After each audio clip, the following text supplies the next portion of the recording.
जिसे बोलचाल की भाषा में यूजीसी का एंटी डिस्क्रिमिनेशन रेगुलेशन कहा जा रहा है, जिस पर बहुत ही ज्यादा विवाद मचा हुआ है। उस रेगुलेशन पर सुनवाई करते हुए जिन सवालों को पूछते हुए रेगुलेशन पर रोक लगा दी, उन सवालों पर कानूनी मामलों के जानकार सवाल खड़ा कर रहे हैं। तो चलिए इस वीडियो में सुप्रीम कोर्ट ने क्या सवाल पूछते हुए इस रेगुलेशन पर रोक लगाई है और कानूनी मामलों के जानकार उन सवालों पर क्या सवाल उठा रहे हैं, उन पर बात करते हैं। नमस्कार, मैं अजय कुमार। सुप्रीम कोर्ट ने सुनवाई के दौरान पूछा कि साल 2012 के रेगुलेशन में रैगिंग के आधार पर होने वाले भेदभाव को रखा गया था। इस रेगुलेशन में इसे क्यों हटा दिया गया? कानूनी मामलों के जानकारों ने सुप्रीम कोर्ट के इस सवाल पर यह सवाल उठाया है कि एंटी डिस्क्रिमिनेशन साल 2026 का रेगुलेशन सिविल नेचर का है। इस रेगुलेशन में दंड का प्रावधान तक नहीं लिखा गया है। जांच के बाद सजा देने की जिम्मेदारी यूनिवर्सिटी के हेड पर छोड़ दी गई है, जो यूनिवर्सिटी के बाय लॉ और कंडक्ट रूल के मुताबिक सजा देंगे। और जो सबसे छोटी सजा है वह सजा यह है कि वार्निंग दी जाएगी या फाइन लगा दिया जाएगा। और जो सबसे बड़ी सजा हो सकती है उसकी प्रकृति में एक प्रकृति यह है कि विश्वविद्यालय जिस पर शिकायत हुआ है और जो शिकायत में दोषी पाया गया है उसे बाहर निकाल सकता है।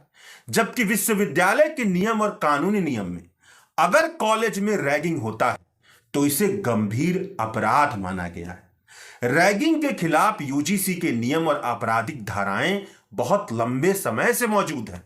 मतलब रैगिंग को रोकने के लिए ऐसा नहीं कि कोई कानून ही नहीं है, कोई नियम ही नहीं है, बल्कि कानून और नियम ऐसे हैं जो क्रिमिनल नेचर के हैं। बहुत कठोर कानून है। रैगिंग की गंभीरता को देखते हुए 2 से 5 साल तक की जेल तक हो सकती है। इसीलिए कानूनी मामलों के जानकारों का यह कहना है कि सुप्रीम कोर्ट ने इस रेगुलेशन पर, जो साल 2026 का रेगुलेशन है, यूनिवर्सिटी एंटी डिस्क्रिमिनेशन रेगुलेशन, उस पर रोक लगाते हुए रैगिंग संबंधी जो सवाल खड़ा किए हैं, उस सवाल के आधार पर रोक लगाना उचित नहीं लगता है। सुप्रीम कोर्ट ने एंटी डिस्क्रिमिनेशन रेगुलेशन पर सुनवाई करने के दौरान यह सवाल भी पूछा कि जातिगत भेदभाव से डील करने के लिए सेपरेट हॉस्टल की क्यों बात की गई है इस एंटी डिस्क्रिमिनेशन रेगुलेशन पर। यह तो रिग्रेसिव प्रावधान है। हमें अलग स्कूल और हॉस्टल वाली स्थिति नहीं पैदा करनी है। भारत के शिक्षण संस्थानों में एकता दिखना चाहिए, ना कि विभाजन। यह सुप्रीम कोर्ट के जजों ने सवाल खड़ा किया। कानूनी मामलों के जानकार सुप्रीम कोर्ट के इस सवाल पर यह सवाल खड़ा कर रहे हैं कि एंटी डिस्क्रिमिनेशन रेगुलेशन साल 2026 के रेगुलेशन में ऐसा कुछ भी नहीं है जैसा सुप्रीम कोर्ट का कहना है। हॉस्टल के संबंध में जो नियम बनाए गए हैं वह नियम यह कहते हैं कि हॉस्टल, क्लासरूम, मेंटरशिप या अन्य जगहों पर कोई सिलेक्शन, सेग्रीगेशन या एलोकेशन हो तो वह पारदर्शी, निष्पक्ष और बिना भेदभाव के होने चाहिए। इस नियम का अर्थ वैसा नहीं निकलता है जैसा सुप्रीम कोर्ट ने निकाला है। इस नियम का अर्थ ऐसा निकलता है कि हॉस्टल, क्लासरूम, मेंटरशिप प्रोग्राम या किसी भी तरह के अकादमिक मकसद के लिए किसी भी तरह का सिलेक्शन, सेग्रीगेशन और एलोकेशन, यह तीनों शब्दों का इस्तेमाल किया गया है, तो वह पारदर्शी होना चाहिए, निष्पक्ष होना चाहिए, बिना भेदभाव का होना चाहिए। मतलब मनमर्जी वाला नहीं होना चाहिए, भेदभाव पैदा करने वाला नहीं होना चाहिए। इससे बचने के लिए पारदर्शी, निष्पक्ष और भेदभाव रहित प्रक्रिया बनाने की जरूरत है। ऐसा कुछ करना चाहिए ताकि ऐसी दिशा को पाया जा सके। तो कानूनी मामलों के जानकार यही कह रहे हैं कि इस सवाल को भी खड़ा करते हुए साल 2026 के पूरे रेगुलेशन पर रोक लगाना अनुचित लगता है। सुप्रीम कोर्ट ने सुनवाई के दौरान यह सवाल उठाया कि जब साल 2026 के रेगुलेशन में एक जगह डिस्क्रिमिनेशन की, भेदभाव की परिभाषा रख दी गई है, जो परिभाषा बहुत व्यापक है, तो दूसरी जगह जातिगत आधार पर भेदभाव की परिभाषा रखने की क्या जरूरत है? कास्ट बेस्ड डिस्क्रिमिनेशन की परिभाषा रखने की क्या जरूरत है? जातिगत आधार पर भेदभाव की परिभाषा क्या रेगुलेशन के मकसद के साथ तार्किक संबंध रखती है? तो अगर इस सवाल की बात की जाए तो साल 2026 के रेगुलेशन के मकसद की बात की जाए तो इस रेगुलेशन के मकसद में यह लिखा है कि यूनिवर्सिटी में जाति, लिंग, जन्मस्थान, धर्म, नस्ल, दिव्यांगता आर्थिक तौर पर कमजोर वर्ग के आधार पर या इनमें से किसी भी आधार पर यूनिवर्सिटी के किसी भी हितधारक यानी कर्मचारी, शिक्षक, स्टूडेंट या किसी के भी साथ भेदभाव होता है तो उस भेदभाव को खत्म करने के लिए यह रेगुलेशन लाया गया है। यूनिवर्सिटी में समता और समावेशी माहौल पैदा करने के लिए, इक्विटी और इंक्लूजन का माहौल पैदा करने के लिए यह रेगुलेशन लाया गया है। तो कानूनी मामलों के जानकार गौतम भाटिया ने अपने ब्लॉग पर विस्तार से यह लिखा है, विस्तार से यह बताया है कि कोर्ट का यह सवाल कि जब भेदभाव की व्यापक परिभाषा दी गई तो जाति आधारित भेदभाव की परिभाषा क्यों दी गई। इस सवाल का जवाब कोर्ट के अपने पुराने फैसलों में ही मिल जाता है, जिस पर शायद कोर्ट ने सुनवाई के दौरान ध्यान नहीं दिया।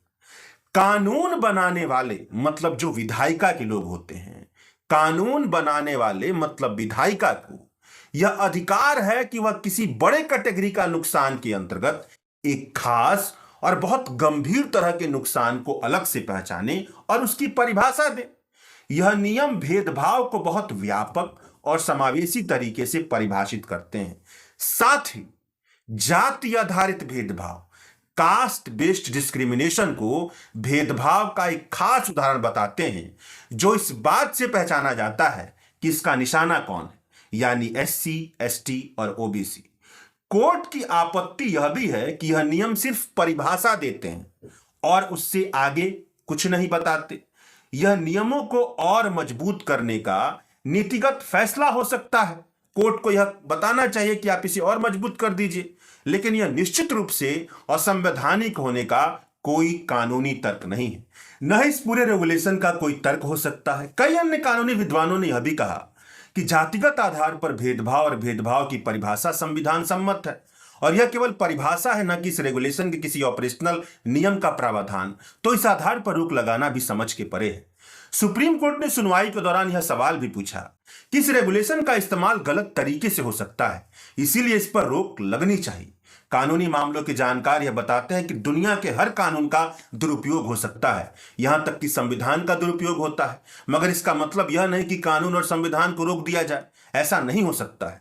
बार बार और खास करके नागरिक अधिकारों के मामलों में कोर्ट ने यह कहा है कि किसी कानून या नियम के दुरुपयोग की संभावना का और असंवैधानिक होने से कोई लेना देना नहीं है। दुरुपयोग होने पर उपाय यह है कि संबंधित अधिकारी अदालत के पास शिकायत की जाए, ना कि पूरी प्रावधान और पूरे रेगुलेशन को, पूरे कानून को असंवैधानिक घोषित कर दिया जाए, उस पर रोक लगा दिया जाए। इसलिए कोर्ट का यह तर्क भी रेगुलेशन को रोकने के लिए उचित नहीं दिखाई देता। कानूनी मामलों के जानकार गौतम भाटिया ने अपने blog constitutional law and philosophy पर सुप्रीम कोर्ट के UGC के रेगुलेशन पर लगाए गए रोक पर एक बहुत लंबा लेख लिखा है, जिसकी हेडिंग है Yet another troubling stay order, the Supreme Court on UGC Regulation 2026। तो गौतम भाटिया यह बताते हैं कि जिन लोगों को भारतीय संविधान की बराबरी वाली विचारधारा, कॉन्स्टिट्यूशनल डॉक्ट्रिन की थोड़ी भी जानकारी है, उनके लिए तर्क बिल्कुल बेकार है और यह कहना बहुत ही नरमी के साथ होगा। वास्तविक समानता, सब्सटैंटिव इक्वालिटी, तात्विक समानता 50 साल पहले से भारतीय समानता और भेदभाव न करने वाली कानूनी समझ की बुनियाद बनी हुई है। खासकर जाति के मामले में, जैसे कि आरक्षण को समानता के नियम का अपवाद नहीं माना जाता बल्कि उसका अभिन्न हिस्सा माना जाता है, क्योंकि आरक्षण का मकसद उन सिस्टमैटिक और संरचनात्मक बाधाओं को दूर करने से है जो एक तरफा तरीके से काम करती है और SC, ST, OBC के लोगों को खास नुकसान पहुंचाती है। इसी तरह से प्रिवेंशन ऑफ एट्रोसिटीज एक्ट भी एक तरफा काम करती है, जिसमें सिर्फ SC और ST को सुरक्षा दी जाती है, क्योंकि ये कानून इस सच्चाई को समझते हैं कि जाति आधारित अत्याचार एक तरफा होते हैं।